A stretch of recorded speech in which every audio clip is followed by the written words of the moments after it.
নারীর প্রতি হামলা কেন? নারীর প্রতি হামলা কেন?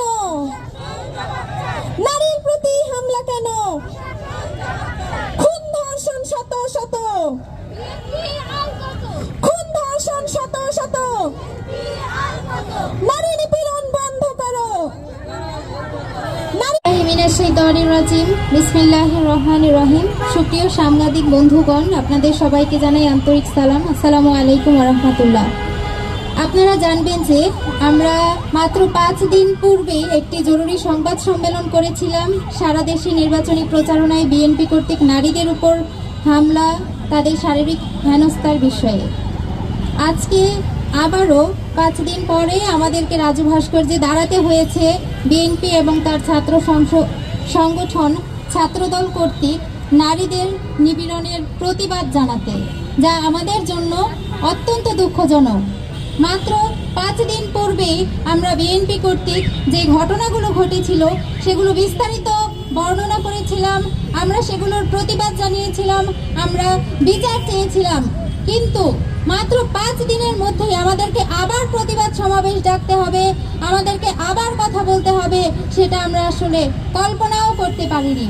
আমরা সেদিন বিচার চেয়েছিলাম, আমরা সেদিন চেয়েছিলাম বিএনপির পক্ষ থেকে কোনো ধরনের বার্তা দেয়া হোক না। আমরা কোনো ধরনের বার্তা পাইনি, আমরা হতাশ হয়েছি। আমাদেরকে ভয় দেখানোর চেষ্টা করা হচ্ছে, আমাদেরকে ঘরে বন্ধ করে রাখার চেষ্টা করা হচ্ছে।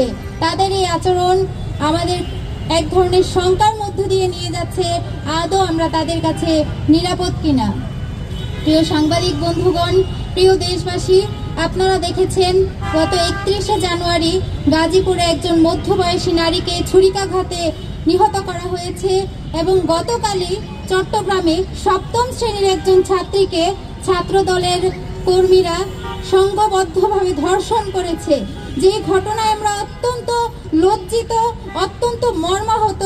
দেশের একটি সচেতন রাজনৈতিক দলের ছাত্র সংগঠনের জনশক্তিরা যখন এহেন লজ্জাজনক কাজের সাথে জড়িত থাকে, একজন ছোট শিশুকে তারা যখন গণধর্ষণ করে, তখন তা পুরো নারী জাতির জন্য লজ্জা, তখন পুরো রাজনৈতিক দলের জন্য লজ্জা। এবং একই সাথে আমরা দেখেছি ভোলাতে একজন নারীকে, নারী নিপীড়কের ঠিকানা